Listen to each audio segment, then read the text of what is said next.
Hey guys, welcome back to Cyber Platter. Today we will discuss password attacks, different types of password attacks and their countermeasures. So what is a password attack? It is a malicious attempt to gain unauthorized access to a system, network, or user accounts. This is done by exploiting vulnerabilities in password security. So attackers employ various techniques and tools to discover or guess passwords. The goal of a password attack is to bypass authentication and gain unauthorized entry. So, the motivations behind password attacks can include various reasons, like, for example, unauthorized access, data theft, financial gain, identity theft, extortion, botnet recruitment, vandalism, intellectual property theft, personal vendettas, reconnaissance, so many reasons. Now let's look at some of the common password attacks. First password attack that we will discuss is brute force attack. Brute force attack is a very straightforward approach to password attack. Here an attacker systematically tries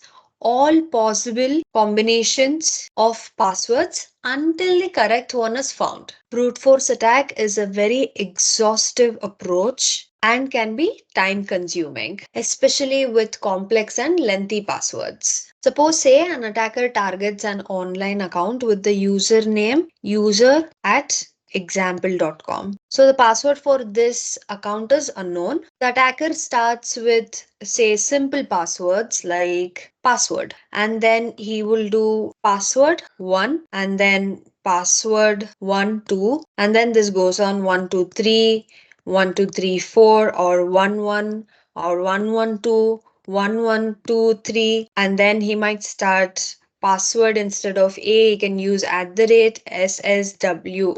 and 1 2, and then again the same thing 1 2 3 4. So the attacker will use all possible combinations of passwords until either the correct password is guessed or the attack is aborted. Next password attack type is dictionary attack. Here an attacker tries a pre-compiled list of words, phrases, or commonly used passwords to gain unauthorized access to user accounts. Usually, they create a dictionary file with all of these words, phrases, commonly used passwords. So, in the brute force attacks, we are trying all possible combinations. But in the dictionary attack, we are using a dictionary. Dictionary attacks are more focused and efficient, and it relies on the likelihood that users often choose easily guessable passwords. Like I said, the attacker compiles a dictionary file containing commonly used passwords, known words, phrases, and variations of the target's username. Like, for example, if the target username is user123, I would create a dictionary file with many passwords, like user123 would be my password. Then there is password 123456, then QWERTY, winter, summer. So the attacker uses automated tools or scripts to systematically try each entry in the dictionary file against the target account. So he would do user123, user123, user123 password, user123, 123456. So if the user has chosen a weak or common password, then there is a higher likelihood that the dictionary attack will be successful. However, if the password is really strong and unique, attack may fail. So these dictionary attacks are usually effective because they exploit human tendencies to use easily memorable words or patterns as passwords. Next password type, attack type is credential stuffing. So here attackers use username password pairs obtained from one source. That source is often a previous data breach. So they use this username password pairs from another data breach to gain unauthorized access to user accounts on another online platform. So credential stuffing relies on the fact that individuals may reuse passwords across multiple accounts. So I'm using the same password for my Google account, and then I'm using the same password either for my Apple account or I'm using the same thing for my bank login. So the attackers automate the login attempts by stuffing various username password combinations into the login pages of different services. Let's say that an e-commerce website experiences a data breach where a database containing user accounts and their associated username password pairs is compromised. So username password pairs is compromised. Now the attackers will have access to a significant number of username password combinations. So one of the username password pair might be user123 at example.com and the password might be password123. So the attackers use automated tools or scripts to systematically test these username password pairs on other online services. Like, for example, they can use it on a banking website, social media platforms, or email accounts. So, if the individual has reused the same username password combination on any of the tested services, the attackers gain unauthorized access to the account. If the combination is unique or the user has changed their password, then the attack fails. Next type of password attack is password spraying. Here, an attacker attempts to gain unauthorized access to multiple user accounts by trying a few commonly used passwords across many accounts. So, in brute force attack, you are targeting a single user account with numerous password guesses. But in password spraying attack, you're trying a small number of passwords against a large number of user accounts. This is in order to avoid account lockouts and detection. Account lockout is where an account gets temporarily locked after multiple failed login attempts. So the goal here is to avoid account lockouts and to avoid detection by staying under the radar and compromising weak or reused passwords. So in password spraying attack, the attacker selects a small set of commonly used passwords, like for example, password 123 or admin or 123456. And then the attacker uses automated tools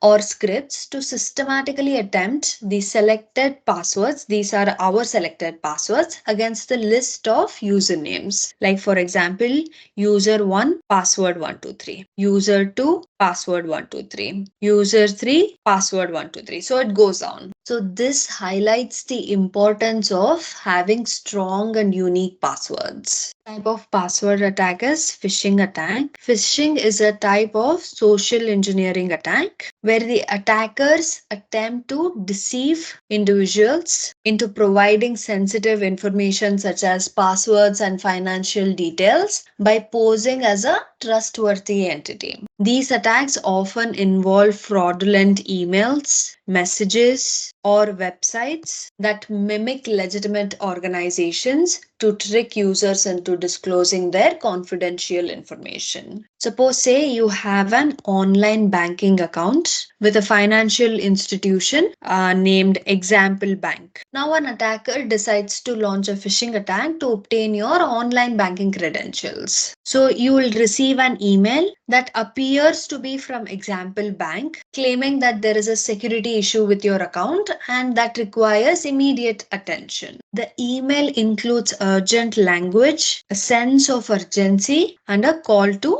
action. So the email might say that, dear, whatever your name is, we have detected suspicious activity on your Example Bank account. For your safety, please click on the following link to verify your identity and update your password immediately. And it might also tell you that if you don't do this in next like 12 hours or something, your account may be temporarily suspended. So this link they have asked you to click on might appear as if it is an official Example Bank website. But however, this link redirects you to a fraudulent website designed to mimic the bank's login page. So once you click on this link, you're redirected to a website that looks like Example Bank website, but it is not.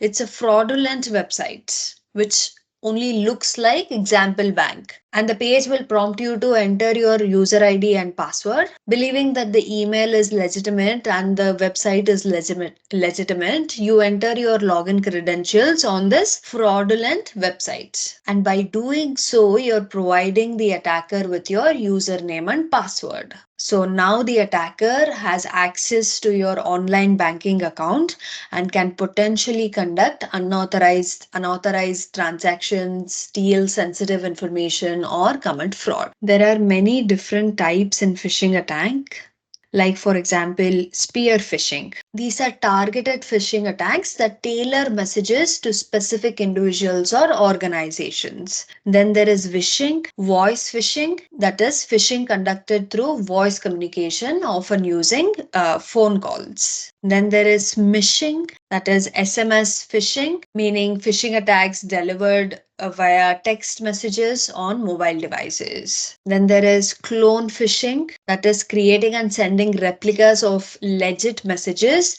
to trick recipients into revealing sensitive information. Then there is whaling. This is targeting high profile individuals such as executives in phishing attacks. Then in phishing, there is also email spoofing. This is faking the sender's email address to deceive recipients into trusting malicious messages. So this is a technique used by attackers to forge the sender's address in an email to make it appear as if the message is from a trustworthy source. Then the next type of password attack is key logging. It is short for keystroke logging. This is a method used by attackers to capture and record the keystrokes made by a user on a computer or mobile device. This technique is often employed to collect sensitive information such as passwords, usernames, credit card numbers, and other confidential data entered by the user.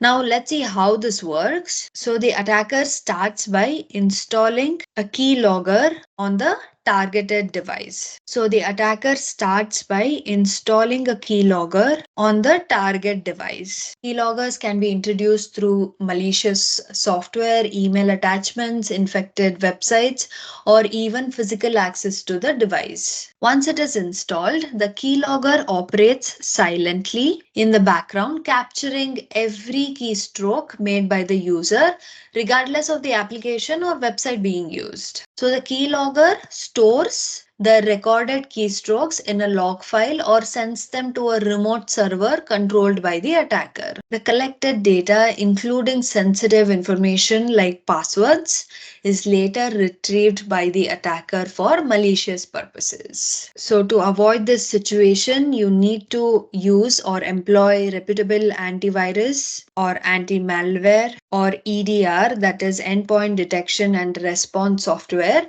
that can detect and remove keyloggers. Also, you need to keep your operating systems, browsers, and security software up to date to patch vulnerabilities that keyloggers may exploit. Actually, some applications and websites also offer virtual keyboards for entering passwords, which can help bypass keyloggers. The next type of password attack is rainbow table attack. It is a type of cryptographic attack on password hashes. Rainbow table attack involves the use of pre-computed tables or rainbow tables that contain pairs of possible plain text passwords and their corresponding hash value. The purpose of rainbow table is to expedite the process of cracking hashed passwords by eliminating the need to compute hashes in real time during an attack. So when a user sets a password, the system typically stores a hashed version of that password rather than the plain text. So what are hash functions? They are one-way functions that transform input data. Here the input data is a password into a fixed length string of characters, typically a hash value. So in simple words, hash is like a secret code or fingerprint for data. So suppose say my password is password123. I send this through a hash function, which is like a magical math formula. Now the output is a hash value. This hash value is always of a fixed size. Say, for example, this would create 1 2 3 4 5, 5 digits. Even if I enter a password like admin, which is smaller than password 123, it would still create a hash value, say 67891, which is of fixed length, 5 digits, 5 digits. Even a tiny change in the input, right? Even if you make admin instead of small I, I'm gonna take capital I. This is going to completely change the hash value. It might actually result in 04789. And more importantly, if you have the hash value, you cannot reverse it back to the password. That is, you can't look at the hash and figure out the original word. It's a one-way street. And if you are using the same function and the same password input, you will always result in the same output. Going back to the rainbow attack, rainbow table attacks, like I said, if you're using password 123 using the same hash function, it's going to create the same hash value. This is the fact that is exploited by rainbow table attacks. So, rainbow table attacks exploit the fact that identical plain text passwords will produce the same hash value when processing through a specific hash function. So, rainbow tables, like I mentioned before, are pre-computed tables containing pairs of plain text passwords and their corresponding hash values. These tables are generated in advance and cover a vast range of possible passwords. So, the effectiveness of rainbow tables relies on the use of unsalted hashes. So, what is salting? Salting involves adding a random value, which is called salt, to each password before hashing. So, if my password is password 123, I am going to add a random value to this, say 004, and then hash it. So another user who has the same password like mine, 1234 password, he might get another random value, say 789. So the hash of these two will not be the same, making it challenging for attackers to use pre-computed tables effectively. Additionally, you can also use strong slow hash functions, making the process of generating rainbow tables. Additionally, using strong and slow hash functions, like for example bcrypt, can make the process of generating rainbow tables more time consuming and resource intensive for attackers. So, in summary, rainbow table attacks exploit the predictability of hash functions to quickly identify plain text passwords associated with specific hash values. So, salting and using strong hash functions are crucial countermeasures to defend against such attacks. Next type of password attack is man in the middle attack. So, man in the middle attack is when an unauthorized third party intercepts and potentially alters the communication between two parties without their knowledge. So they intercept the communication between A and B and maybe potentially alter it as well. In the context of passwords, man in the middle attacks can be particularly dangerous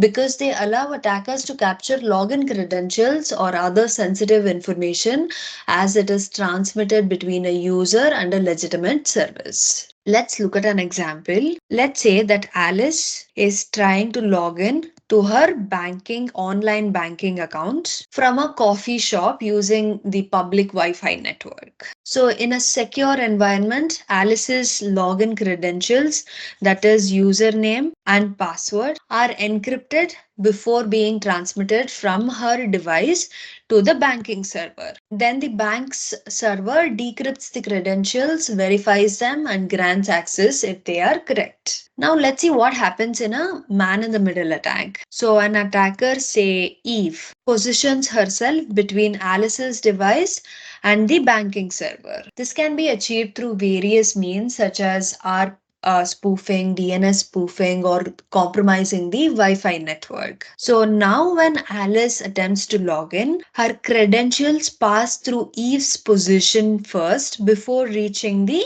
banking server. Eve intercepts the communication, captures the encrypted credentials, and then either tries to decrypt them or uses them for malicious purposes. Additionally, Eve can also manipulate the communication.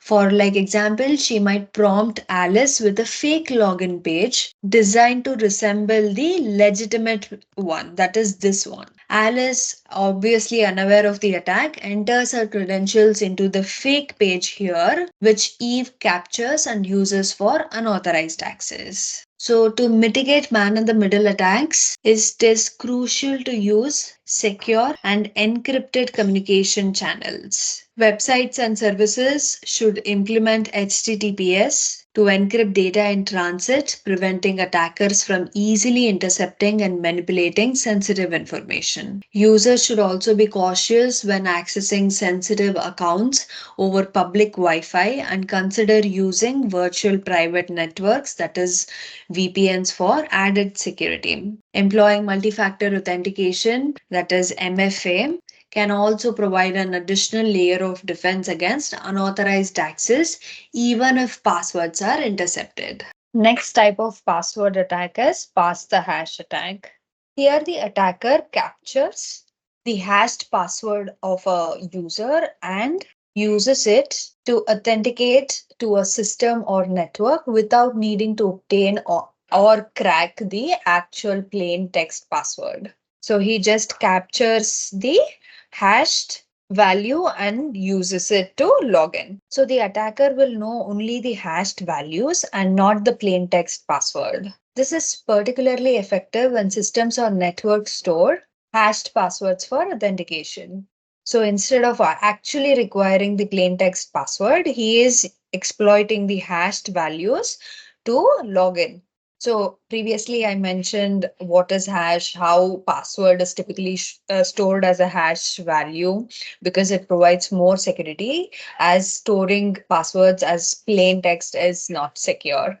Let's see an example where an attacker gains access to a system's SAM database which stores hashed passwords. So SAM is Security Accounts Manager Database. Let this user be user1 and their hashed password is ABC123. So the attacker captures this hashed password and without knowing the plain text password uses it to authenticate to the system. They present the hash directly during the login process. So let's say a legit username is user1. This is the username and their hashed password is ABC123. So the attacker captures this hashed password and without knowing the plain text password uses it to authenticate to the system. So the attacker presents the hash directly during the login process. So what does the system do once it has the hashed password? It compares the presented hash to the stored hash, and if they match, the attacker gains access as if they had the actual password. Okay? So in this case, it does match because it's captured this hash value. So on Windows machine, you can use features like Credential Guard to protect against pass the hash attacks by securing credentials. You can also use strong authentication protocols like multi-factor authentication. Make sure that you follow the principle of least privilege where minimum necessary permission is given to perform their tasks to the users. Regularly change the passwords. So when you regularly change the passwords, the window of opportunity for attackers to use the captured hashes will reduce. And then you can employ network segmentation to limit lateral movement. Let's talk about the next type of attack, which is shoulder surfing. This is a form of visual eavesdropping. Here, the attacker observes a person entering a sensitive information such as passwords or pins by looking over their shoulder. This type of attack doesn't involve any sophisticated technology or hacking tools, but relies on the attacker's ability to discreetly watch and remember the victim's credentials. Suppose, say, you're using your laptop in a crowded airport terminal, and say somebody sitting a few seats away from you is watching you as you log in to your online banking account. You enter your username password without realizing that that person is discreetly watching you. You and your credentials and your keystrokes. Now that person has your banking credentials. Now they can use that credentials for logging into your banking account, or if you have used it some other place, they can use it there as well. Like for your social media account or your Gmail account, they can use it there too. So you need to be aware of your surroundings. You can use privacy screens or screen filters that can be used on devices to limit the viewing angles, or when you're entering pins or password on physical keyboard keypads, right? Like for example, ATMs, you can shield the keypad with your hand to prevent others from seeing the entered digits. So security awareness is very important in such cases. So these are the very common password attacks. Now let's look at the countermeasures. First one, strong password policies. So enforce policies that require users to create strong passwords with a mix of uppercase, lowercase letters, numbers, and special characters. Next, implement multi-factor authentication, that is MFA, to add an extra layer of security.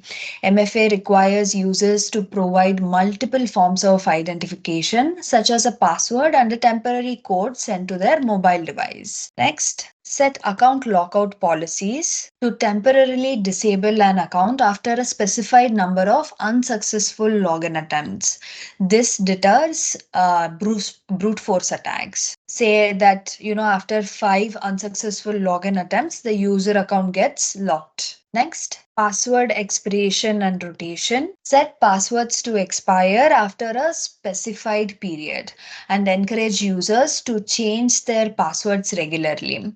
Regularly rotating passwords reduces the risk of compromise. Next, password length. This is a critical factor in enhancing security. It's usually recommended to have passwords of at least 12 characters or longer, as longer passwords typically provide stronger resistance against brute force attacks and other password attacks. Next, password complexity checks. So you can use tools or scripts to check the complexity of passwords during creation or modification.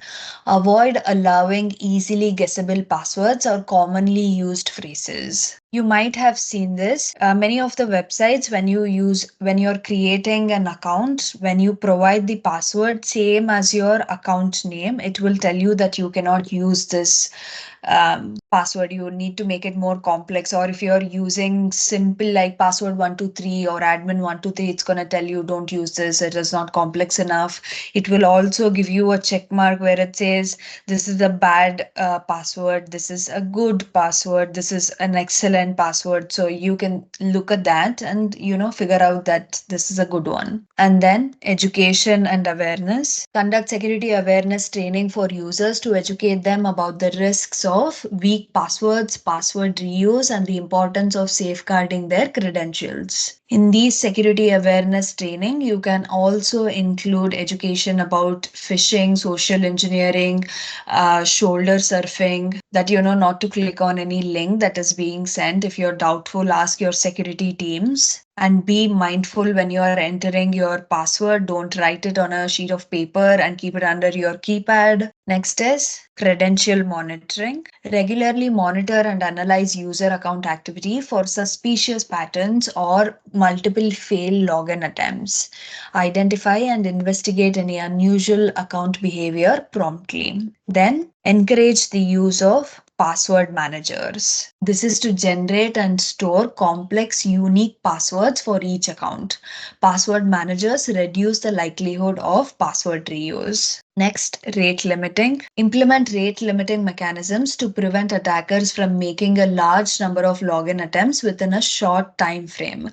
This helps deter brute force attacks. Next, security headers. Utilize security headers such as Content Security Policy CSP and X-frame options to protect against various web-based attacks including clickjacking and cross-site scripting. Next, two-factor authentication for password recovery. Implement two-factor authentication specifically for password recovery processes to add an additional layer of verification during account recovery. Next, biometric authentication. So, integrate biometric authentication methods such as fingerprint or facial recognition to enhance security beyond traditional passwords. Next, conduct regular security audits and penetration tests to identify and address vulnerabilities in password management systems and overall security infrastructure. Next, update and patch systems. Keep systems, applications, and security software up to date so that you patch any known vulnerabilities and protect against potential exploits. Next, encrypted communication. Use encrypted communication protocols such as HTTPS to protect login credentials during transmission over the network.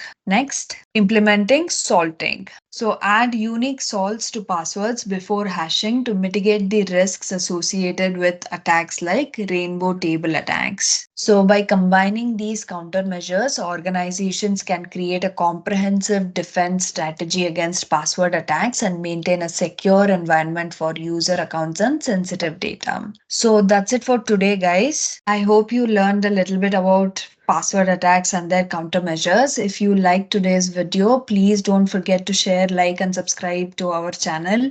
It helps us a lot. I will see you in another video with more cybersecurity topics. Until then, take care of yourselves. Bye bye.